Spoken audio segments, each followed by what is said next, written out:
Pistonnés, votre émission qui pique comme un vaccin contre le désamour de l'automobile et du sport auto. Bonjour à toutes, bonjour à tous les amis. Bienvenue pour ce 6e épisode de la saison, la Formule 1 par nous, pour vous.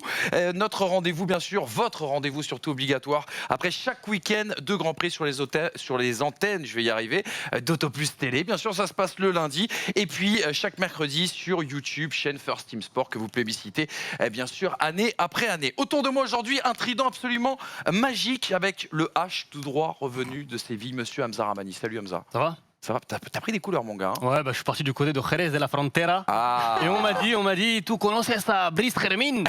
Je dis, oui, campeón de karting, vice-campeón de karting de Francia. Je dis, oui, je le connais, j'ai l'honneur de le côtoyer tous les jours. Donc Brice, connu même du côté de T'as l'Espagne. préparé ça? Une sacrée réputation, oui, notre oui. ami Brice Germain qui lui est allé prendre le soleil du côté d'Annecy. On voit la différence de météo entre Annecy et Il faisait Séville. dégueulasse donc. Mais qui a roulé ce week-end mon cher Brice quand même. J'ai roulé ce week-end, Magnifique. je me suis rappelé au bon souvenir. Comment de étaient les quelques- sensations? Et les sensations étaient très bonnes, un peu pluvieuses. Peut-être que pour le Grand Prix de France, ça annonce quelques gouttes de pluie. C'est un bon petit teasing en tout cas. Elle est de retour, c'est notre invitée aujourd'hui. Vous l'aviez plébiscité lors de son dernier passage, c'est bien sûr Leslie Boitrel qui est avec nous et qui est avec nous surtout pour se rattraper du fameux couac Mika Hakkinen. Je te réserve une petite surprise Leslie. Comment ça va? J'espère, j'ai bien bossé, ça va. Écoute, l'ambiance était tellement pourrie la première fois, du coup je suis revenue. Je me suis dit, allez, c'était cool.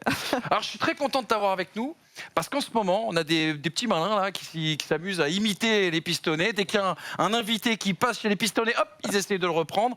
Leur émission est un spot de pub, mais en tout cas, on a un couac cette semaine puisque eh bien, tu es en même temps invité au pistonné et en même temps invité chez ces magnifiques imitateurs. Bravo les gars, c'est du superbe travail. J'espère que tu passeras bien sûr du bien meilleur temps avec nous que chez eux. Allez, on enchaîne avec le sommaire de cette émission, bien évidemment, le débrief d'un Grand Prix d'Azerbaïdjan qui nous a fait voir double, 2 courses dans le même Grand Prix, dans le même week-end. Un invité dans cette émission aussi, c'est Isaac Adjar qui va se confier à notre ami Alex Caldi qui sera en duplex bien sûr aujourd'hui, qui nous rejoindra en fin d'émission, je l'espère. Le débat et on se demandera si ce Grand Prix justement de Bakou a été spectaculaire ou irresponsable. Enfin, Leslie et Alex, je vous offre une revanche dans le quiz, avec un quiz spécial Mika Hakkinen. Donc aujourd'hui, on ne va pas perdre de temps, on va avancer vite, car je veux finir sur ce quiz, absolument. On commence quand même avec le tour de chauffe, le traditionnel tour de chauffe, les amis, et on va évoquer l'actualité. La première actualité, c'est les pistonnés, c'est une bonne nouvelle. Les pistonnés, les amis, seront au Grand Prix de France dès la semaine prochaine.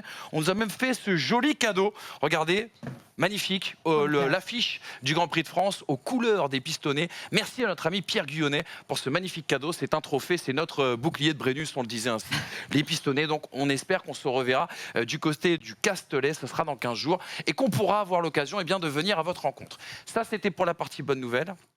La mauvaise nouvelle, c'est qu'on a appris quand même 2 décès en Formule 1. Et regardez avec ce petit habillage, le décès de Max Mosley, bien sûr, fondateur notamment de l'écurie Marche, président de la FIA pendant 12 ans, entre 93 et 2005.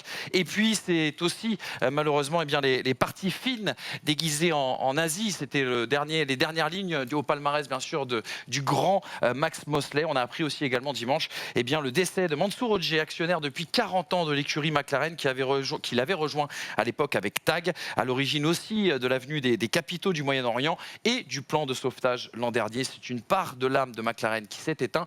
Très rapidement, un petit tour de table, je ne sais pas, sur l'un des 2 personnages, est-ce qu'il y a quelque chose qui vous inspire, quelque chose sur lequel vous vouliez réagir? Moi, je veux juste rebondir sur Mosley vite fait parce que on a beaucoup retenu parce que c'est la fin de sa carrière en fait, ces soirées BDSM là, dans les égouts de Berlin, un peu bizarre. C'est pas arrivé qu'en fin de carrière cette histoire. Hein. Oui, mais en fait, encore une fois, c'est sa vie privée. On va pas parler de séparation d'hommes et d'artistes, machin, mais c'est un mec qui a quand même apporté à la Formule 1 la notion de sécurité et qui a beaucoup fait pour ce bien-là.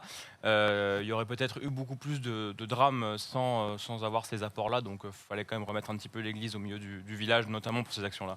Exactement, t'as raison. Du côté de McLaren, mine de rien, 40 ans, c'est long. Ça a accompagné l'histoire de Mika Hakkinen, de Lewis Hamilton, donc... Forcément, on a vu d'ailleurs Lewis Hamilton en fin de course relativiser justement par rapport à cause de ce décès. Donc oui, forcément, quand quelqu'un part, quitte le monde de la F1, c'est toujours compliqué, quoi. Et si on a l'impression que c'est une part un peu aussi de la Formule 1 des années 80, 90 aussi qui s'éteint avec ces deux personnages. Ah oui, c'est vrai que, comme tu le disais justement à Hamza, Hamilton qui a eu une pensée pour Mansour juste après ce Grand Prix. Voilà, on est né un petit peu dans ces moments-là, donc on les a bien connus et évidemment, on est triste de les voir partir. On va mettre du jus maintenant désormais les amis. C'est fini bien sûr le petit carnet noir, le petit carnet de décès, puisqu'on va s'intéresser à un Grand Prix où il s'est passé beaucoup de choses. Le Grand Prix d'Azerbaïdjan était très content de retourner à Bakou. Le suspense en tout cas était énorme.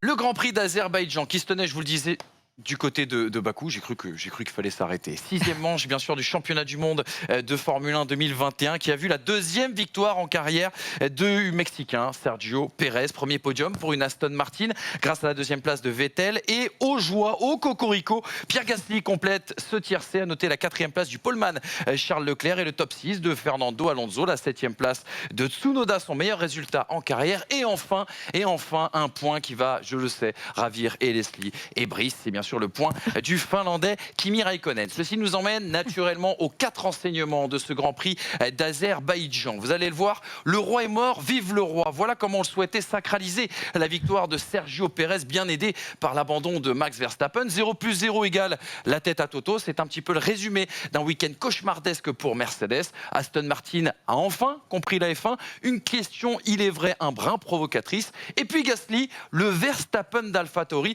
le roi du chaos. On pourrait aussi également l'appeler ainsi.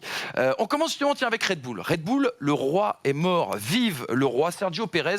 Sa 2e victoire en carrière après Sakir l'an dernier. Il a réalisé une course parfaite après un samedi un peu malheureux. Un super départ, un gros rythme tout au long du week-end. Il a réussi à contenir Hamilton et protéger Verstappen. Il a connu aussi un dimanche absolument chanceux quelque part puisqu'il y a eu l'abandon de son coéquipier. On se rappelle aussi qu'au restart, il était pas loin de se faire surprendre par Lewis Hamilton. Et puis ce problème hydraulique qui aurait pu lui coûter la victoire, mais le constat pour Red Bull, eh bien, il est positif parce que c'est vrai, il y a un pilote numéro 2 dans la Red Bull, ça y est, on peut enfin répondre à cette fameuse question, mais au final, le résultat est tellement frustrant. Verstappen qui a dominé tout le week-end, mais repart bredouille, 0 point en compteur et une belle frayeur. À 5 tours de la fin, on a bien cru eh bien, au doublé Red Bull attendu quand même depuis la Malaisie en 2016. Et puis surtout, on se dit qu'au vu des difficultés de Hamilton et Mercedes, ce week-end, il y avait peut-être l'occasion eh bien, de faire un mini-break pour l'écurie autrichienne. Regardez ce que disait justement Christian Horner à l'arrivée de cette course. Heureusement, Max va bien, car ce n'est jamais bon de taper là où il a tapé. C'est frustrant, nous allions signer notre premier doublé depuis 2016. Et encore, avec le restart et le problème hydraulique de Sergio, on aurait pu tout perdre. Je suis vraiment heureux pour lui. Il a été excellent et rapide tout le week-end. C'est vraiment malheureux pour Max. Christian Horner, heureux proprio, bien sûr. D'aileron flexible pour le moment conforme. On attend de voir un petit peu si ça sera comme ça dans les semaines à venir. Les amis, même s'il y a eu victoire, on a l'impression que le sentiment qui prédomine chez Red Bull, c'est la déception, Leslie. Ouais, je suis pas. Évidemment, c'est le doublé, c'était plié, c'était tout cuit. Ils ont tellement été au-dessus tout au long du week-end. Maintenant, je voulais revenir moi sur Pérez. Pour le coup, on se souvient en début de saison, il avait dit donnez-moi 5 courses pour être à l'aise dans cette Red Bull. La 6e, il la gagne. Il était là, Sergio Pérez pour le coup, alors que Verstappen se plante, mais Pérez est là, ce qui est la grande différence avec Mercedes. On va en reparler.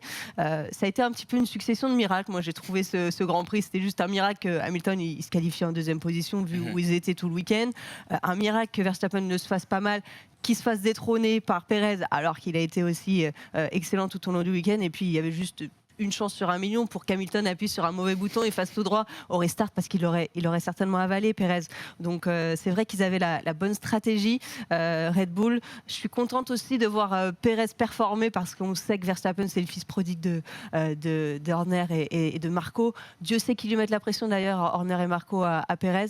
Voilà, c'est un circuit qui lui va bien. C'est lui qui marque les gros points là pour l'écurie. Donc c'est plutôt cool pour le championnat. Il a remporté le Grand Prix le plus court de l'histoire de la F1. Bravo à lui. Je t'en prie. Vous vous battez pas, les gars. Il y a une certaine politesse qui va disparaître. à un moment donné. J'espère bien. C'est la première fois depuis Monaco 2018 que la 2e Red Bull gagne. Ouais. depuis Ricciardo en 2018 et ses débuts de choix de s'en aller parce que Verstappen prenait trop de place. Là, on demande à Sergio Pérez d'être là quand Max Verstappen ne peut pas l'être. Exactement. C'est réussi. Et c'est réussi de manière formidable parce qu'il a fait un travail collectif pendant 40 tours pour au final avoir une récompense individuelle pendant 2 tours à la fin. Et c'est magnifique que ça lui arrive. Il faut rappeler que Sergio Pérez, à Bakou, c'est une valeur sûre, c'est 3 podiums. Il faut rappeler que Sergio Pérez, depuis les 7 dernières courses, il est 3e au championnat du monde. Hein, c'est quand même le 3e meilleur pilote, largement devant Leclerc, largement devant un certain VB, dont on ne parlera pas. J'ai complètement oublié. Est-ce que c'est qui J'ai pas vu. Un Finlandais. Mais il était pas là. Mais il n'a pas mis de Il était points. pas là ce week-end, hein, c'est ça. Ouais. C'est le roi bout C'est ça. de la Formule 1. Faut quand même se dire que sans Sergio Pérez, Hamilton repart certainement sereinement avec un 25-0 sur Verstappen parce qu'il ne commet pas cette erreur. Et la deuxième Red Bull, l'importance qu'elle a dans le fait de mettre la pression sur Lewis Hamilton, là on l'a vu et c'est sublime. Par contre, Red Bull, effectivement, sentiment mitigé parce qu'il y a 2 circuits où il fallait absolument aller engranger des points sur Mercedes dans ce début de saison. C'était Monaco et Bakou. Parce que derrière, les typologies vont revenir largement sur quelque chose d'avantageux à Mercedes. Donc là, effectivement, l'opération est nulle pour le championnat pilote. Pour la philosophie des circuits à venir, l'opération n'est pas forcément très nulle. Mais je trouve que c'est aussi une bonne opération pour Red Bull de voir Pérez gagner parce que ça va lui donner une confiance aussi au sein d'une confiance personnelle déjà, une confiance au sein de Red Bull. Le message envoyé à Mercedes, à Lewis Hamilton, oui, à Sergio Pérez, oui, désormais un numéro 2 et il va être aussi, ça va être un duo finalement, un binôme avec Max Verstappen pour aller chercher le titre mondial. Un message qu'il envoie à l'ensemble du monde de la F1 par rapport au passé avec Alex Albon, avec Pierre Gasly. Pérez, qui devient le premier pilote de l'ère hybride à gagner avec 2 écuries différentes. C'est à noter. Donc il fait une course pleine. Je trouve qu'il fait même la course parfaite parce qu'il y a ce début de course où il se débarrasse très rapidement de je ne sais plus qui, mais de 2 pilotes, donc Charles Leclerc. Alors, au départ, Pierre Gasly il part 6. Et au bout à la fin du premier secteur, il est 4. Donc il se retrouve tout de suite derrière Hamilton, Verstappen et Leclerc. Et là, tu te retrouves à jouer concrètement peut-être pas la gagne tout de suite, mais la place du numéro 2 parfait. Et d'ailleurs, Red Bull, il l'arrête, je trouve, à mes yeux en tout cas, beaucoup trop tôt. Parce que l'overcut, on l'a vu qu'il marchait. Et Sergio Pérez, il était en violet au moment où ils le font entrer. Donc, ils ont peut-être voulu s'éviter une polémique, sauf que tu te retrouves avec un Lewis Hamilton qui se retrouve dans la zone DRS de Sergio Pérez. Donc il y a encore des petits détails à régler, à corriger du côté de Red Bull. Mais la course de Sergio Pérez, dans l'ensemble, elle est excellente. Christian Horner, en effet, l'a dit. Ils auraient pu repousser un petit peu l'arrêt pour aller un peu plus loin de ces stratégies d'overcut. Et il a même dit qu'ils avaient un peu hésité parce qu'ils auraient pu mettre Verstappen à ce moment-là, bien sûr, en danger. Ah oui, voilà. On l'a dit, de la frustration du côté de Red Bull. Mais alors, qu'est-ce qu'il faut dire pour Mercedes? C'est quoi? C'est de la tristesse, de l'infinie tristesse. Regardez un petit peu cette équation, une opération mathématique qui date bien évidemment et bien presque du CP, même de la maternelle. 0 plus 0 est égal à la tête à Toto Wolff, qui est un petit peu triste à l'arrivée, bien sûr, de cette course. Le 0 pointé de Mercedes, ce n'était plus arrivé depuis 9 ans. La dernière fois, c'était au Grand Prix des États-Unis 2012. Mercedes en difficulté tout le week-end, qui n'a pas pu rivaliser à la régulière, bien sûr, avec Red Bull. Bottas qui a complètement disparu. On ne l'a pas vu du week-end. Aucun rythme. P12, il s'est même fait griller la politesse par 2 Alfa Romeo à l'arrivée de cette course. Deuxième course, d'ailleurs, consécutive, 100 points pour le Finlandais après Monaco. Et puis un Hamilton qui n'a pas été récompensé, lui qui a quand même travaillé comme un acharné pour trouver ce setup samedi matin, juste après les essais libres 3, qui lui a permis bien d'accrocher la première ligne avec l'aide, bien sûr, de Valtteri Bottas. Lewis qui n'a jamais pu entrer dans la zone DRS également de Sergio Pérez. On a cru à un moment donné à un coup, celui bien sûr de la chatte à Lewis, juste après l'abandon de Verstappen. Mais on l'a dit, une erreur de réglage au volant au niveau de la répartition des freins qui va lui coûter la course dès le restart. Regardez ce que disait Toto Wolff, adepte de la calinothérapie vis-à-vis de Lewis, mais aussi de l'indifférence pour Valtteri Bottas. Toto Wolff qui disait, pour être honnête, Lewis et moi, nous sommes tous les deux détruits, surtout lui, car c'est le pilote. Ma frustration, ce n'est pas seulement l'incident à la fin, c'est surtout le fait de ne pas répondre à nos propres attentes. Notre package était loin d'être compétitif. J'ai un vol de 4 heures avec Lewis maintenant et je dois juste lui faire savoir que ce n'était pas à cause de lui et que je ne voudrais personne d'autre que lui dans cette voiture. Quelle magnifique Avec déclaration l'accent, d'amour. c'est mieux Quel quand même. poète. Oui, alors avec l'accent, prochaine fois, c'est tu le vrai que ça rend feras. mieux. Nous le refera. Vous remarquerez qu'il n'y en a que pour Lewis. Valtteri Bottas, il n'y a pas eu un mot pour Valtteri Bottas. Les amis, une Il n'y a éternité. pas eu de course de Valtteri Bottas. Il n'y a pas eu de Valtteri Qui Bottas ça ce week-end, c'est vrai. Qui ça je sais pas. Une éternité qu'on n'avait quand même pas vu Mercedes aussi mal en point. Ben, en plus, c'est le package global qui était pété de base, quoi. C'est la première fois depuis très longtemps qu'on voit la Mercedes moyenne à la base. C'est-à-dire que généralement, elle a quand même des forces. Et ça ne convient pas à ses forces. Là, virage lent, moteur, virage plus rapide, il n'y en a pas beaucoup à Bakou. Elle était nulle part au début du week-end. C'est à force de travail, de réglage de la part de Lewis Hamilton, qui lui est un développeur de voitures, contrairement à une deuxième voiture. La voiture Voilà. fantôme. Je suis même pas sûr qu'il utilise qu'il fasse ses propres réglages. Valtteri Bottas, sérieusement. Il doit Ah bah quand utiliser on a les vu 40 réglages de km/h d'écart de Lewis, pointe, pas d'aileron débraqué pour... Enfin, bref, ça m'énerve. Je comprends pas comment on peut avoir On une deuxième reparlera voiture très aussi- bientôt. Non, aussi pété que ça, c'est pas possible. Mais oui, Mercedes de base était nulle part tout le week-end. On oublie les 4 secondes 6 de l'arrêt de Lewis Hamilton qui était vraiment toute pourrie. C'est quand même mieux que les 36 heures de Monaco. Ils ont quand même fait il du y a- progrès il y a à ce du- niveau. Ça progresse. Mais par contre, moi je trouve que Mercedes, par exemple, sur le coup d'Hamilton, s'est fait avoir à son propre jeu. Ils ont un bouton magique pour tout. Bah là, ils ont un bouton magique pour chauffer les freins pendant la safety car. C'est ça, hein. C'est un bouton qui permet en fait de réduire la. C'est pas une question de répartition. Alors, c'est même Lewis Hamilton qui a dit D'accord. c'est Magic. Enfin, à la radio, c'est Did I switch off the magic button. Et en gros, c'était un truc Qui pour n'était pas chauffer, si magique que ça. pour chauffer les freins pour qu'ils soient bien chauds au moment d'un restart, puisque en fait, évidemment, ils refroidissent et il faut que ce soit sur une fenêtre de 850 à 950 degrés à peu près. Et pendant une safety car, ça le fait pas. Et bah là, il l'a laissé allumer. C'est exactement comme si on gardait un starter allumé sur une Il a voiture. allumé involontairement au départ. Ben, Il n'a pas laissé allumer, il l'a désactivé oui, et au oui. moment du départ, parce que Pérez se rabat, il va involontairement toucher. Bon, après, ça arrive, c'est une erreur qui lui coûte potentiellement un 25-0 ou au moins un 18-0. Ça arrive, mais c'est pas un oubli de sa part en fait. non, bien C'est sûr. une erreur par inadvertance. Mais à force d'avoir des boutons magiques de partout, Oui. Super. peut-être qu'en voulant éteindre la lumière, on appuie sur démolition. Voilà, c'est tout. C'est vrai que la roue tourne, elle a tourné, hein, comme disait Ribéry. Francky. Ça m'a vraiment fait penser à ça. Jusqu'ici, c'est vrai que les erreurs d'Hamilton, elles lui ont pas coûté trop cher. On a vu à Imola, cette sortie de piste, il arrive à remonter en deuxième position malgré tout. Il arrive quand même toujours à tirer le meilleur parti quand la situation lui est défavorable. Bah là, il peut s'en prendre qu'à lui-même en fait avec cette erreur à Hamilton. Moi, ça me réjouit plutôt de voir qu'il a des failles, qu'il est humain, Ouais. qu'il apprend aussi. Lewis Hamilton, parce qu'on le disait, hein, il a énormément bossé tout au long du week-end. Tant pis pour Mercedes, tant mieux pour nous, parce que le championnat reste ouvert. Il y a cette erreur de Lewis, et puis bon, il y a ce fameux VB, dont on taira le nom, qui était nulle part tout au long du Alerte week-end. enlèvement, pardon. Valtteri Oui, Bottas, c'est c'est ça. ça. Oui, pardon, excusez-moi. À la Petit lutte Valtteri, avec il a été Giovinazzi et Valtteri Bottas ce week-end, c'est simple, les Mercedes, on nous met 2 Bottas dedans, elles sont jamais titrées, c'est impossible. Certes, elle a l'air compliquée à piloter cette voiture, on peut pas être à la peine comme ça et à la rue tout le week-end avec une Mercedes. Quand Verstappen se plante, Pérez gagne. Là, Bottas, il fait même pas le strict minimum, il n'assure même pas les points derrière Valtteri Bottas. Ah non, mais... Jusqu'à présent, ils avaient la voiture qui était tellement Derrière au-dessus Kimi du lot. Raikkonen, c'est dire. Et ouais. Bah, ça, à la rigueur, c'est logique. Ah, C'est-à-dire, m'étonne pas. Hamilton aussi, hein, quelque part. Oui, Ah, mais attends, pour des raisons attends, différentes. on va en parler 2 secondes, je suis désolé. Ça me pique trop, là. Derrière Bottas, il y a 5 pilotes. C'est 2 Williams, c'est 2 Haas et Lewis Hamilton. Il n'y a que ça. il finit devant Hamilton. Oui, non mais d'accord.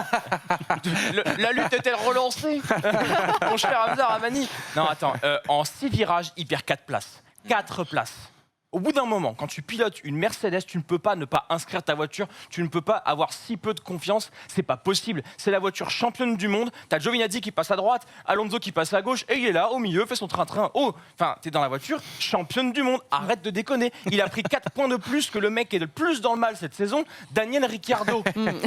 Là, sur les 3 derniers Grands Prix, il a pris 4 points de plus. Oh, t'es où? T'es chez Mercedes, mais plus pour longtemps. Ça, c'est bien.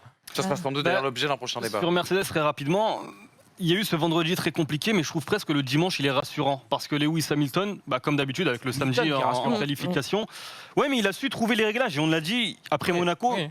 j'ai envie de te dire, même si à Monaco, contrairement à Bakou, tu te retrouves pas avec un 0 pointé, mais à Monaco, personnellement, même si c'est un circuit vraiment particulier, j'étais plus inquiet après Monaco qu'après Bakou. Là, évidemment, on va retrouver des circuits un peu plus traditionnels pour Merco et ils vont revenir sur le devant de la scène. Mais je trouve que Lewis Hamilton sur ce dimanche permet aussi de prendre conscience que Mercedes, même en difficulté, ils parviennent toujours, enfin en tout cas Lewis Hamilton parvient toujours à réaliser la course qu'il faut pour aller chercher de gros points. Ils étaient assez rapides quand même en ligne droite. On l'a vu, on l'a entendu. Il a galéré, il n'est jamais rentré dans la zone DRS de Pérez. Il n'a jamais été en mesure de pouvoir passer Pérez. Oui, mais en même temps, quand il était devant, il n'a jamais vraiment été menacé. Mais c'est ces réglages aussi qui veulent ça. C'est-à-dire qu'il est obligé de débraquer parce que la voiture n'est pas rapide. Il est obligé, enfin, tout le monde a été obligé de Et un débraquer. dernier mot, premier podium sans Hamilton, Bottas et Verstappen depuis Japon 2013. Verstappen est en karting, Bottas débuté en F1. Et C'est un était tweet meilleur. de Tom Bellingham. j'ai vu. Une vidéo qui vous a régalé, la réaction de Toto Wolff Non au moment du restart. À ce moment-là, il est plein d'espoir pour Lewis Hamilton qui prend un très très bon envol. Vous allez voir la réaction au moment où il va voir Lewis Hamilton bloquer ses roues et malheureusement tirer tout droit.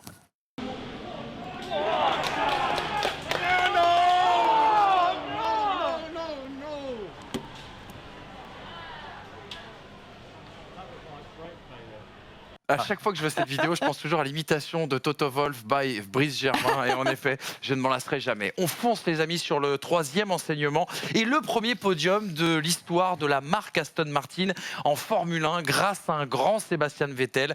La stratégie parfaite, bien sûr, avec son overcut sur son premier arrêt, belle gestion de ses gommes. Un Vettel qui a aussi montré beaucoup de confiance, tout son talent, bien sûr, à la relance et au restart, avec des dépassements notamment sur Leclerc et Gasly. Des Aston Martin qui ont surtout étonné par leur rythme à la lutte avec Ferrari et McLaren en course. Surtout, chose que l'on réclamait depuis longtemps, eh bien, ils ont, semble-t-il, compris leur voiture, leur package et surtout, ils nous ont proposé des stratégies décalées et intelligentes. Que de regrets quand même pour Stroll qui était dans la stratégie parfaite, piégé bien sûr par cette fameuse affaire de crevaison dont on va reparler tout à l'heure dans le débat. Regardez cette déclaration d'Otmar Szafnauer. Ah oui, c'est Szafnauer, bien sûr, stable. le patron du fils du patron, qui disait ceci: Lance et Sébastien ont tous deux montré aujourd'hui que nous avons le rythme en course pour nous battre aux avant-postes dans le milieu de peloton, voire mieux. Et c'est ce qu'ils chercheront à faire tous les deux jusqu'à la fin de la saison. Les amis, question que j'ai envie de vous poser, est-ce que c'est un résultat circonstanciel pour Aston Martin ou est-ce que c'est un vrai bond en avant durable? Leslie, ton avis là-dessus?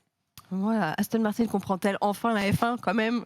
Ça fait un moment qu'ils comprennent la F1. Aston Martin, hein, on le rappelle, c'est voulu. Racing Point, c'est Force India, Spiker, Midland. Ils ont l'expérience, des fois ça marche pas, tout comme Williams. Mais là, c'est vrai c'est les seuls qui ont osé en termes de stratégie en voulant emmener longtemps ces gommes. Sébastien Vettel, ça fait plaisir à tout le monde de le voir performer, de le voir à nouveau sourire. Il a été félicité à la sortie. Et puis, ça montre aussi que les pilotes expérimentés, voilà, ils sont toujours là. On a un 4 fois champion du monde, un pilote quadruple champion du monde qui forcément ne se fait pas avoir au restart. Bon, je pense pas à Hamilton avec son bouton, mais voilà, il avait l'expérience, il sait gérer ces moments clés de la course, tout comme Alonso. Tu nous fais plaisir, Leslie. On l'attendait avec Hamza depuis tout à l'heure. Tu nous fais plaisir. C'est vrai qu'on voit les pilotes qui galéraient un petit peu en ce début de saison. Petit à petit, ça va, ils s'y font à leur voiture. Alonso, 2 tours, 4 dépassements. Il a retrouvé sa grinta, l'Espagnol. Ça fait plaisir. Ah, je te sens mesuré, Brice, tu veux réagir? Il y a la fin de course et il y a. Enfin, T'es sur Alonso là? oui. Non, bah non, on est sur Aston Martin. Je garderai ma bile. Vas-y. Et puis non, pour finir sur ces papis qui font un peu de la résistance, Kimi Raikkonen qui va chercher ce petit dernier point à la fin. Là, tu es d'accord, Brice, ça me fait plaisir. Voilà, ils savent préparer idéalement ces moments clés de la course comme le restart, parce que là, c'était vraiment une deuxième course qui commençait. Et puis moi, je sais pas, ce micro Grand Prix, au-delà de la performance même d'Aston Martin et de cette deuxième place, ça m'a donné vraiment envie de voir ce que ça pouvait donner les qualifications sprint, parce que bon, on s'est pas ennuyé. Alors, Aston Martin, mine de rien, brille à Monaco et à Bakou. Mercedes n'a pas brillé à Monaco et à Bakou. Et on est les premiers, en tout cas, je suis le premier à dire, on va retrouver des circuits traditionnels qui vont peut-être mieux convenir à Merco. Est-ce que sur Aston Martin, ce ne serait pas l'inverse? Ils ont réussi à briller à Monaco et à Bakou. On va revenir sur des circuits un peu plus traditionnels, classiques.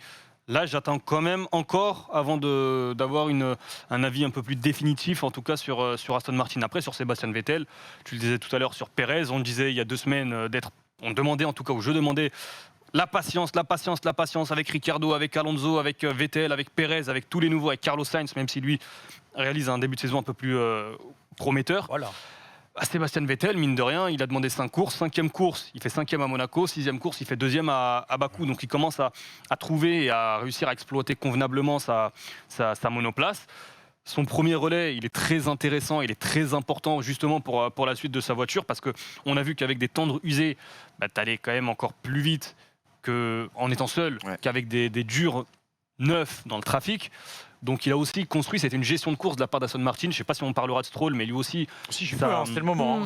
Sa course, elle est. C'est le moment où jamais. Oui, je pense. Oui, en plus, À un moment donné, il y a une émission, un fil conducteur, et il faut parler. Et puis un compliment sur Stroll, c'est vrai que c'est assez rare, mais sa course, je trouve, à mes yeux en tout cas, elle est exceptionnelle. Sincèrement, son rythme, il est impressionnant tout au long de la course avec ses durs. Et j'ai vraiment ce regret, au-delà, on en parlera tout à l'heure de l'accident, mais de savoir où aurait pu finir Lance Stroll au classement final, au classement de cette fin de course, sachant qu'au moment où il y a son abandon, s'il s'arrête à ce moment-là, sachant qu'il avait peut-être une vingtaine de tours supplémentaires, s'il s'arrête à ce moment-là, il intègre le top 10 devant Bottas. Donc il avait un rythme ultra rapide, c'était le plus rapide avec des durs usés, excepté évidemment Verstappen, Perez, Hamilton qui sont intouchables. Franchement, Aston Martin sur ce week-end a été excellent. Lance Stroll le premier. Il y a ce regret, maintenant on verra sur les prochains Grands Prix. Et si j'apportais un point de vue différent? Ça va être le cas maintenant. On a eu de la chance de tomber sur le bon réglage. Sébastien Vettel après la course. Moi, je retiens que ça. On a eu de la chance. Je retiens pas le côté j'ai compris ma voiture. Tu trouves que c'est de la chance? C'est ce qu'il dit. Non, mais il disait par exemple que tu vois, depuis 2-3 Grands Prix, il pilote beaucoup plus par exemple à l'instinct, qu'il réfléchit beaucoup moins derrière son volant, qu'il est un peu plus en confiance, etc.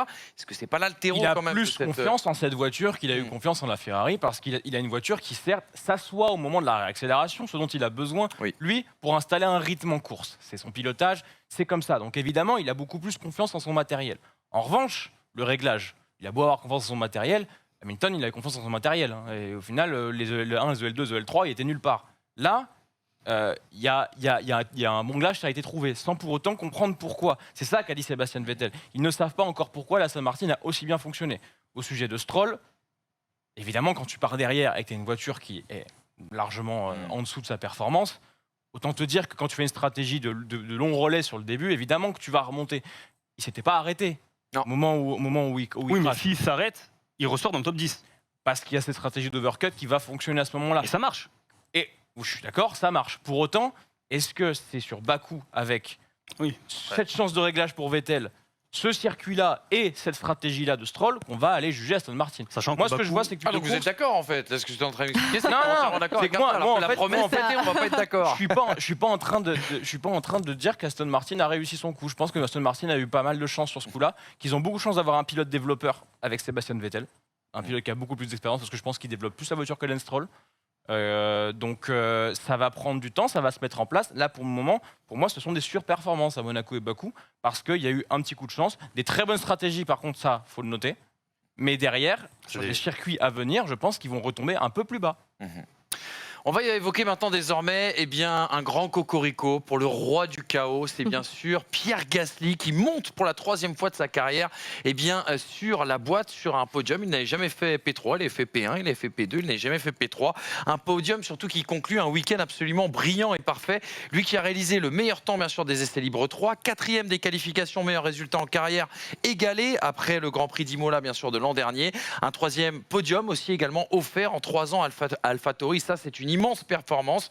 Encore une fois, il a su se jouer des conditions délicates, preuve de son caractère, preuve de son talent forcément. Son moteur Honda qui lui a quand même fait une petite frayeur, mais c'est Magic Gasly après le restart qui nous a offert une magnifique bataille avec Leclerc et Norris. Et cette impression qu'il est désormais un solide leader pour cette écurie, presque le Max Verstappen d'AlphaTauri. Félicité d'ailleurs par Mercedes qui a même lancé quelques rumeurs hier soir tard dans la nuit. Et puis le contraste aussi avec son coéquipier coéquipier Yuka Tsunoda. Oula. Yuki Tsunoda. Oh, ça va pas du tout ce matin. Bref, un petit mot sur le week-end de Pierre Gasly. J'imagine que ça t'a enchanté, Leslie. Ah ouais, j'ai envie de l'appeler Pierre Gaslou, moi. Rusé comme un renard. Franchement, c'est vrai qu'on l'avait quitté après Barcelone quand j'étais dans cette émission. Il était un peu dépité, le garçon. Hein. La AlphaTauri, elle semblait vraiment, non seulement elle ne marchait pas, mais en plus, elle avait pris vraiment du retard par rapport à ses principales rivales. Et là, comme à Monaco, il est régulier, il est performant, il est tout le temps devant Tsunoda. On a l'impression qu'il a tout compris. Il a ce vrai statut aussi au sein du paddock. Où maintenant, c'est vrai que les pilotes le respectent. Il confirme sa victoire de l'an dernier en engrangeant un nouveau résultat. Donc, la seule interrogation que j'ai, moi, par rapport à Pierre Gasly, c'est où est-ce qu'il peut aller maintenant, parce que évidemment, son AlphaTauri, c'est pas avec son AlphaTauri qui sera champion du monde. On a eu le petit tweet de félicitations de Mercedes. On se prend à rêver que pourquoi pas Hamilton à la retraite, un petit Russell Gasly chez Mercedes, ça aurait quand même sacrément de la... Bottas. Ça aurait sacrément de la gueule. Et non, pas de Bottas. Non, mais voilà, il fait pas de faute. Il est sur le podium et il engrange les points pour AlphaTauri. Donc, j'ai très hâte de voir aussi mentalement maintenant ce qu'il pourrait donner dans une top team. On sait que c'était un petit peu ce qui avait pêché chez Red Bull. Au-delà du week-end, c'est un podium mérité, je trouve, sur l'ensemble de ce début de saison, du potentiel inexploité, non concrétisé de l'AlphaTauri. J'étais le premier à être assez frustré de voir Gasly, même Tsunoda, ne pas réussir à performer, à inscrire de gros points en début de saison, alors qu'ils en avaient clairement le potentiel. Là, peut-être au moment où on s'y attend un peu moins, après des courses compliquées, ils parviennent à te sortir un week-end assez complet, avec Gasly qui, quand même, en qualif, joue la pole. Oui, ça peut sembler complètement fou. AlphaTauri qui joue la pole à la régulière. Enfin, à la régulière, bien aidé par Tsunoda quand même. Ouais, mais pas resté aidé par Tsunoda, moi je dirais. Hein. Ouais, enfin Tsunoda, il n'allait pas non plus interrompre son tour pour Gasly. J'entends. Il y a des Mercedes qui l'ont fait à l'époque. Oui, mais si Tsunoda le fait, on dit Cocorico. Pardon. On dit Cocorico, c'est génial, Gasly en pole. Mais si Bottas le fait pour Hamilton, on est les premiers à râler, à trouver ça inacceptable. Donc à un moment, il faut aussi trouver. C'est ça qui est beau. Cette mauvaise foi. C'est le côté franchouillard. On n'est pas des clowns ici. Ouais. Ah, toi non. Non, mais non, mais effectivement, sur un circuit qui en plus est assez complet, je trouve que c'est assez intéressant et assez prometteur de voir AlphaTauri et Gasly performer. Maintenant, il faut vraiment trouver cette régularité et concrétiser tout au long de la saison, parce qu'il y a un réel potentiel avec AlphaTauri. J'ai l'impression que cette saison 2021 et surtout cette nouvelle réglementation en termes aérodynamiques sur l'arrière de la voiture a demandé à tous les pilotes de retrouver la confiance en leur voiture le plus rapidement possible pour performer. Et j'ai l'impression que Gasly est un de ceux qui le prouve aujourd'hui et un peu à Monaco, c'est qu'il a retrouvé la confiance, il a réappris cette voiture à savoir exploiter ses limites. Parce qu'au début de saison, tout le monde tâtonnait un petit peu avec ses voitures en partant du principe que c'était comme l'an dernier. Là, Gasly retrouve ce niveau, cette confiance et cette position de faites les cons devant, vous inquiétez pas, je suis derrière et je raflerai ce que vous laissez. Et finalement, c'est là où on l'attendait. Moi, je ne m'attendais pas à le revoir revenir si vite sur un podium. Le potentiel est bien exploité et ça aura mis 5 courses pour AlphaTauri. À voir si, encore une fois, en sortant de ces circuits urbains, on retrouve ça chez AlphaTauri, parce que je trouve que le moteur montre quand même des alertes, le moteur Honda. Il en montre plus chez AlphaTauri, chez Red Bull. Tiens, c'est bizarre. mais par exemple, il a quand même fait la moitié de la course avec un moteur qui manquait de puissance, Pierre Gasly. Et je trouve qu'il était super intelligent sur 2 tours pour réussir à contenir Charles Leclerc, à connaître ses forces et ses faiblesses. Voilà. Et ce podium, il est mérité parce que la course, elle a été intelligente surtout. Exactement, une course intelligente, un week-end brillant pour Pierre Gasly et son AlphaTauri. On jette un petit coup d'œil au classement justement des pilotes. Statu quo bien sûr en tête de ce classement, puisque ni Verstappen ni Hamilton n'ont marqué de points. 4 points d'écart bien sûr entre les deux hommes. Perez a repris la 3e place à Norris et affiche un plus 22 désormais par rapport à Valtteri Bottas. Et puis Gasly qui remonte à la 8e place. Et Vettel qui intègre ce top 10. Voilà les amis pour ce qu'il fallait dire de ce Grand Prix de Bakou. Il y a plein de sujets dont on aurait dû et pu parler, notamment Alfa Romeo, Kimi Raikkonen, Fernando Alonso. Qui ça Bref, mais en attendant, on va tout de suite faire une petite pause avant de raviver bien sûr le débat en plateau. C'est l'heure bien sûr de l'entretien d'Alex.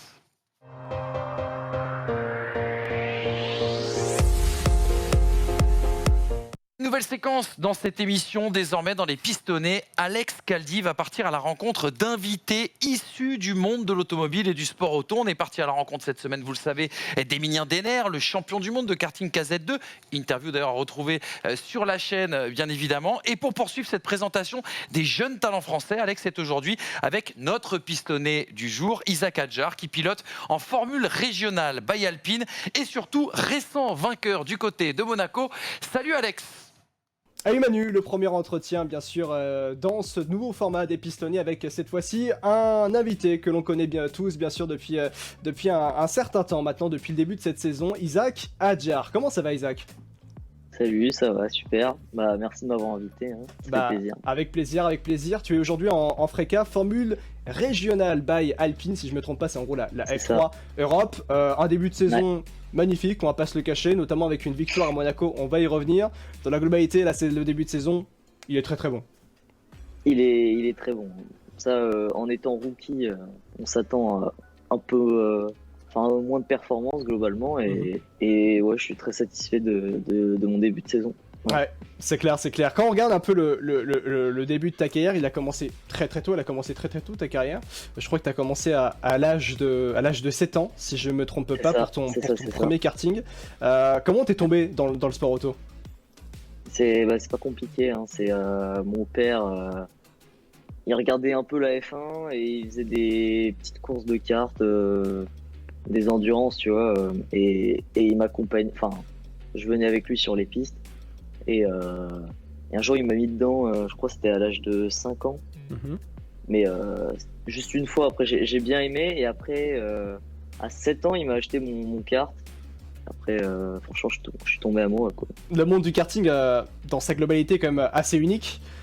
Énormément de courses dans tellement de catégories différentes, on voyage beaucoup, ça implique d'ailleurs beaucoup de budget. Comment toi t'as réussi à gérer ça avec ta famille ? Bah franchement jusqu'aux catégories nationales, régionales, tout ça, on s'est débrouillé, hein. D'ailleurs on jouait souvent les titres et jusqu'à ce qu'on passe à l'international et là les budgets ils ont explosé et quand tu regardais mon programme, genre 2018, j'ai fait le championnat d'Europe, championnat du monde. Mais le truc qui coûte, c'est toutes les courses préparatoires à côté, tous les tests. Et moi, à l'année, je faisais 8 meetings, les autres en faisaient 20, 24. Et donc, franchement, je pouvais pas suivre. Il y avait des moments de doute à ce moment-là où tu te disais... Ah ouais, bah carrément. Bah, quand j'arrivais sur le meeting, j'étais pas préparé comme les autres et... J'arrivais, je me suis dit, mais en fait, je suis pas fait pour. Je me fais laminer par les autres qui roulent tout le temps. Et je me suis dit, est-ce que c'est moi le problème ? Est-ce que je roule pas assez ? Ça doit quand même être assez spécial d'avoir l'âge de 14-15 ans et de participer à un projet où il faut trouver des budgets. On est quand même, normalement, c'est vers l'âge de 25-27 ans, même plus. Ouais, on est dans cet aspect-là. C'est n'importe quoi ce sport. C'est juste t'es un enfant et on te met la pression pour cet aspect budgétaire. Je trouve que c'est honteux en fait. Genre quand t'es un enfant, l'argent c'est pas censé être ta priorité, quoi, tu vois. Alors que moi, pour moi, c'était comment je fais pour du budget. Moi, quand je roule, je me dis ok, comment je vais faire si je performe pas. Je suis un peu dans la mouise, tu vois. Alors, c'était pas des super moments. Voilà. Est-ce que ces moments-là, plutôt, t'ont permis de te forger un certain caractère en te disant j'ai peut-être pas autant de budget, mais j'ai peut-être plus de hargne qu'eux et je peux aller chercher des résultats même si je n'ai pas autant de budget ? Bah, je pense que c'est exactement ça. Parce que, je pense, je veux pas faire ma victime, tu vois, mais j'ai toujours été un peu désavantagé comparé à ceux qui avaient les méga moyens et tout ça, et donc j'ai toujours dû faire je pense des efforts supplémentaires et pour moi c'est normal en fait de faire des efforts supplémentaires vu que j'ai jamais eu l'avantage en fait sur mes adversaires. Donc, pour moi c'est juste normal de devoir bosser plus que les autres. Tu disais avant le début de cette saison en FRECA, je veux faire un top 5 minimum. Tu le disais notamment chez le Pit Stop F1. Ouais, bien sûr. très bon début de saison, on en parlait au début, t'es dans le top 3 podiums, dont 2 à Monaco, dont une victoire dans les rues de Monte-Carlo. Vraiment, la question que tout le monde veut poser, en tout cas à quelqu'un qui a gagné à Monaco, gagner à Monaco, qu'est-ce que ça fait? Quel sentiment tu en ressors au moment où tu passes la ligne d'arrivée? Ouais, au moment où j'ai passé la ligne d'arrivée, franchement, il s'est vraiment rien passé. Genre, j'ai fait ok, j'ai gagné, c'est cool. Mais c'est plus après en fait. Ouais. C'est après le podium, même dans la journée même. Je crois que tu comprends même pas que t'as gagné Monaco. Il y a toutes les interviews, tout ça, enfin les photos à prendre. Que tu prends pas le temps de réaliser, mais après je pense que c'est 2 jours après, j'ai vraiment, j'ai fait purée. Mais en fait, je viens de gagner Monaco. Genre, parce que tu sais, moi je suis un grand fan de Ayrton Senna. Ouais. Et puis, Ayrton Senna, pour moi, c'est Monaco. Et je me rappelle quand je regardais des vidéos de lui, des on-board de lui à Monaco, j'ai fait purée, mais en fait, moi, plus tard, j'ai envie de gagner à Monaco, quoi. Genre, j'ai envie. Bon, j'ai pas gagné en F1, mais je pense que c'est déjà bien. T'as eu des félicitations ou pas de certaines personnes du monde du sport automobile je pense par exemple à Théo Pourchaire qui, quand il a gagné à Monaco, a eu des félicitations de plusieurs personnes au placé en tout cas dans le monde du sport automobile. Plutôt les grands patrons de la F1, on va dire. Il y a aussi Pierre Gasly, je l'ai eu au téléphone, il m'a félicité, voilà. Ouais, c'est déjà bien, je pense. On va dire que je me suis fait un peu remarquer, quoi. Oui. Ouais, il y a aussi Max Verstappen aussi, je l'ai vu, il m'a félicité, il y a eu Checo. Donc ouais, en fait, c'était plutôt sympa. C'est l'avantage d'être en même temps que la F1, quoi. Tu as quand même rencontré aussi Lewis Hamilton. Il me semble que tu as fait aussi Bien une photo sûr. avec lui. Bien sûr. J'avais dire, rencontrer Lewis Hamilton et voir les F1 rouler, ça doit quand même te rajouter une certaine source de motivation qui devait être déjà énorme, la motivation bien sûr, ton level de motivation, pour atteindre effectivement ce but d'être en Formule 1. Déjà, ne serait-ce que clairement. côtoyer Lewis Hamilton. Ouais, clairement. En fait, déjà, tu te dis, ok, là, je suis sur mon meeting. Et en fait, il y a Lewis qui est à côté. Lui aussi, il prépare son meeting. Et il est genre à quelques mètres de moi. Genre, c'est juste incroyable. Genre, pendant que je faisais mes débriefings, j'entendais les F1 rouler. Je me suis dit, purée, là, il y a Lewis. Il est en train de tourner en rond autour de moi. Putain, mais c'est juste hallucinant, quoi. Et puis, oui, j'ai eu la chance de le voir. Enfin, c'est mon pilote préféré, clairement. Et ouais, je suis trop chanceux. Où est-ce que tu te vois en F1? L'objectif est dans combien de temps? Au minimum. Minimum, c'est 2024. On C'est l'espère. le target. Merci beaucoup Isaac. Gentil. Ciao Isaac, merci à toi. Bah, merci pour l'invitation. Merci beaucoup.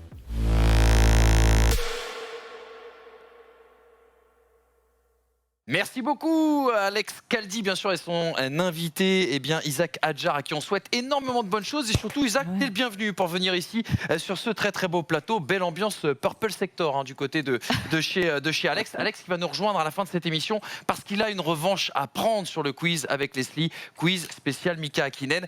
Mais ça, ce sera après le débat.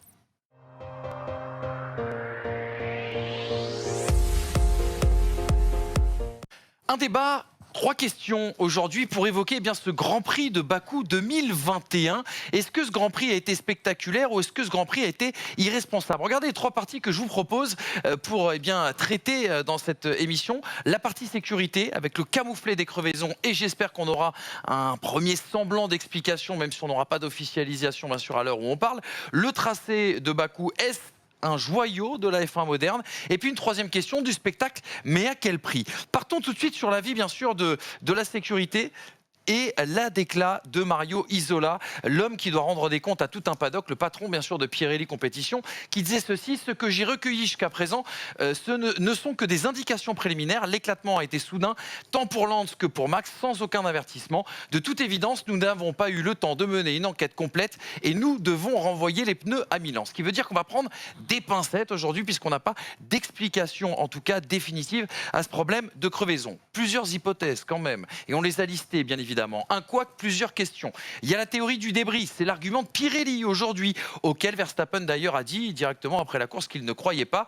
Des coupures ont quand même été retrouvées sur les pneus de Lewis Hamilton. Et puis, on le rappelle que cette piste à Bakou, elle n'est pas très bien entretenue. Elle était pleine de déchets, en tout cas depuis vendredi. Il y a l'hypothèse aussi également d'une défaillance du côté de chez Pirelli avec des pneus qui explosent avant de perdre en performance. Là, c'est vrai que c'est un peu inquiétant. Et puis, une autre question que je voulais vous poser, une autre hypothèse, des pilotes peut-être un peu trop gourmands. On se rappelle que Pirelli a choisi la gamme de pneus les plus tendres pour ce Grand Prix de Bakou.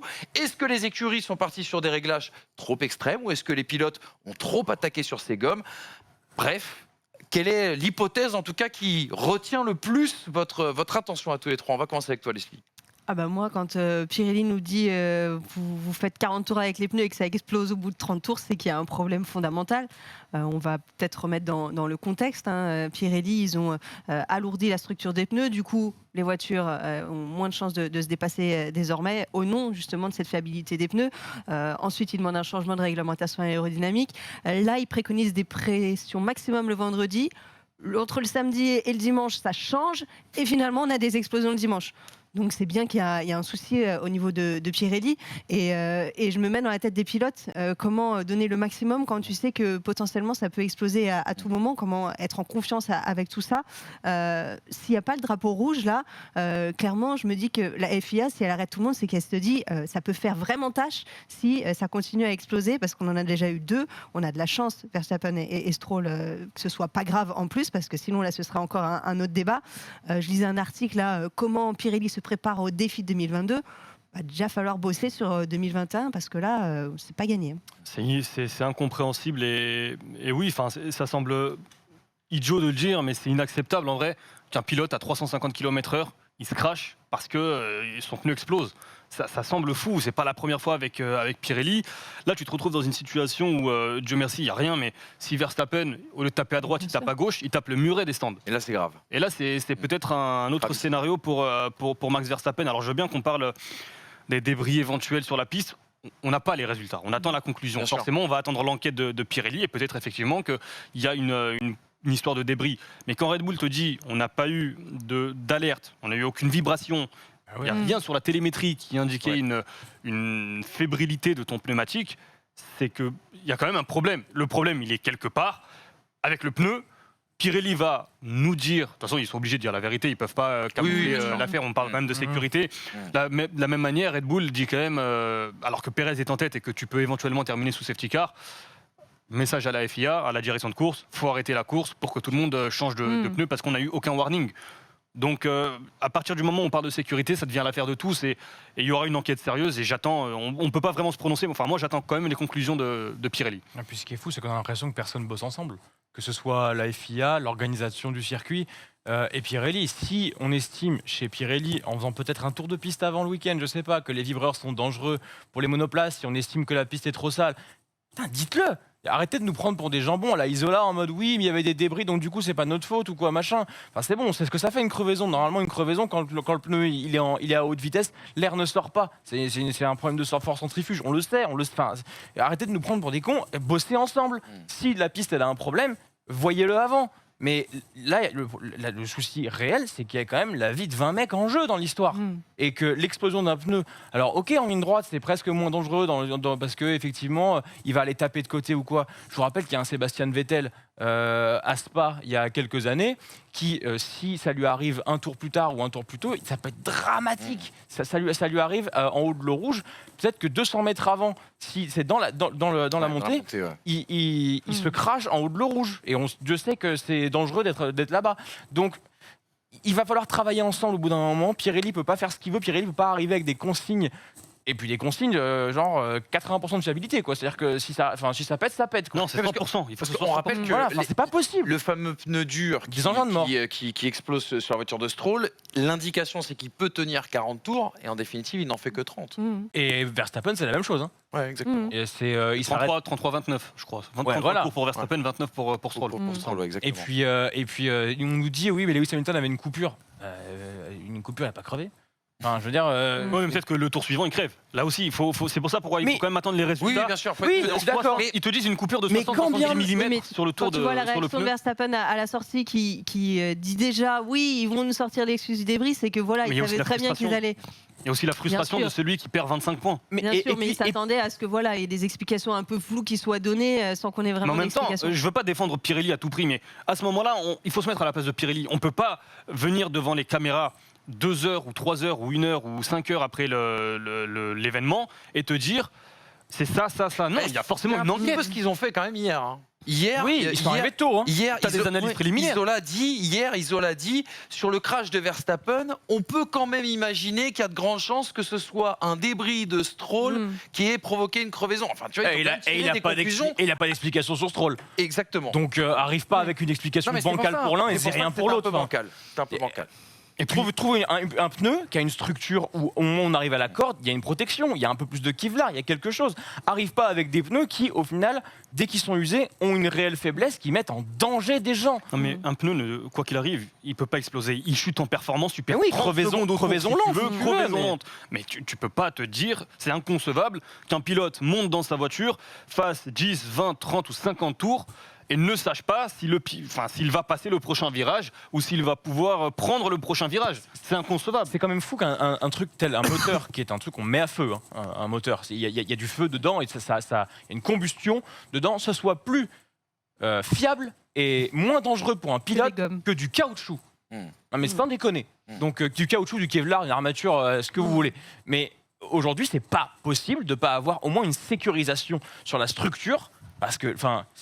On n'a pas encore eu de drame et c'est pour ça qu'il se passe rien. Mais s'il y a un drame à un moment donné, faut pas attendre un mort pour changer ça. C'est pas possible. Surtout quand on voit les évolutions sécurité, le halo, tout ça. Enfin, on se dit que Oui. ça peut pas être les pneus qui font que maintenant les pilotes sont en danger, quoi. Et puis les situations UBS, c'est-à-dire que le leader abandonne sur crevaison, et puisqu'on a un doute sur la sécurité, on met le drapeau Du coup, on rouge met et le tout le monde drapeau va aller changer ses pneus pour finir une course qui était dans laquelle il restait à peu près deux ou 3 tours. Vous l'avez vu l'enquête de la FIA, ça y est, on a eu la notification. Attention à Pirelli, des sanctions pourraient tomber. Revenons un peu sur Bakou. On a éliminé et évacué cette question bien sûr des pneus. Bakou, la question que je voulais vous poser, c'est n'est-ce pas là un joyau un petit peu de la F1 moderne? Le hasard du calendrier a voulu qu'on se régale à Bakou, circuit urbain, 2 semaines après cet peu ennuyé, voire beaucoup ennuyé du côté de Monaco. Regardez ce que je vous posais comme question. Le circuit urbain du futur, parce qu'il y a ces vitesses complètement folles en pleine ville, cette piste large, notamment bien sûr dans le secteur 3, le secteur le plus rapide, des possibilités de dépassement avec ces 2 zones DRS et cette longue ligne droite bien sûr de près de 2 km. Et puis on l'a vu en qualification, en essai libre et aussi en course, des erreurs qui se paient cash. Et puis ce tracé varié, hétérogène. Moi je voulais axé là-dessus, c'est-à-dire, je disais, un juge de paix dans la guerre des philosophies. On a vu, par exemple, dans le secteur 1, que la Red Bull était dominante. Dans le secteur 2, on a vu une Ferrari dominante. Dans le secteur 3, on a vu une Mercedes dominante. Aucune écurie, du coup, souveraine sur l'ensemble du tour, ce qui nous donne une belle opposition de style et des écarts plutôt resserrés. Est-ce que c'est un joyau de la F1 moderne? Est-ce que c'est la meilleure idée qu'a eu Hermann Tilke et la F1 depuis ces 10 dernières années, Bakou? De base, non. Force est de constater que la pratique dit oui, mais montre que sur les 4 dernières années, c'est un circuit qui nous offre du spectacle. C'est un circuit qui nous offre des possibilités de philosophie différentes, comme tu l'as dit. Et c'est surtout un circuit, et malheureusement, ça ne met pas en valeur le travail des ingénieurs, mais qui n'a pas d'aérodynamique. Et aujourd'hui, ce qui tue la F1, c'est le trop-plein d'aérodynamique. Parce qu'on ne peut pas se suivre, parce que ça nous crée des voitures qui bouffent leurs pneus beaucoup trop. Et aujourd'hui, on voit qu'avec une faible dégradation, un circuit large, un circuit qui ne pardonne pas l'erreur parce qu'il y a des murs partout, et surtout avec un circuit où il n'y a pas d'aérodynamique, qui met la part belle au châssis, au moteur, ça nous fait des belles courses.